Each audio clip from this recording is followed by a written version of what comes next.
Experience of the Sierra Leone Civil War, especially what happened in Freetown, how it started, and how it ended. Title: My name is Tina Ayalara. I lived through the war in Freetown. Hello. My name is Tina Ayalara. I was just a young girl when the war came to my country, Sierra Leone. I still remember the smell of the sea in Freetown, the laughter of children playing on the dusty roads, and the joy in the market women's voices as they sang while selling fish, cassava, and ripe plantain.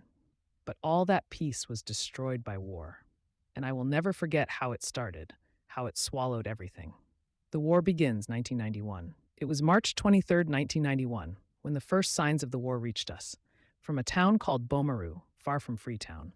A group called the Revolutionary United Front, UF, had entered Sierra Leone through the Liberian border, led by a man named Fode Sanko. They said they were fighting against corruption and injustice, but what they brought was pain, blood, and destruction. With support from Liberian warlord Charles Taylor, they began attacking villages, burning homes, and forcing children to become soldiers. We in Freetown were afraid, but at that time, the violence was still far away. We kept hoping it would never reach us. Fear creeps into Freetown. Over the years, things got worse. People fleeing the war in the provinces started pouring into Freetown with nothing but the clothes on their backs and horror in their eyes.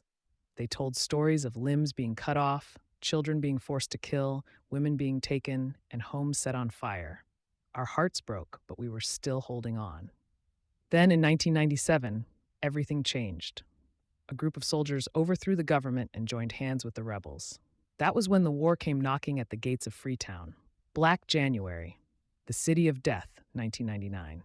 I will never forget January 6, 1999. We called it Black January. The RUF and their allies stormed into Freetown. I was with my family at home when we heard the first gunshots. Then came the screaming. People ran, buildings burned. There was no escape. The rebels moved through the city like shadows of death. They killed anyone they saw. They took girls from their mothers, boys from their fathers. They looted homes, set churches on fire, and even shot at hospitals. We hid in the house, too afraid to breathe. I remember clutching my little sister's hand, whispering prayers. We didn't know if we would survive that night. That week felt like the end of the world. Hope from afar. But somehow, Freetown did not die. The people, our people, fought back with anything they had.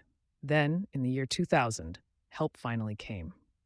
The British Army arrived. They came with power, discipline, and the will to fight back the rebels. They protected the city. They trained our soldiers. They saved lives.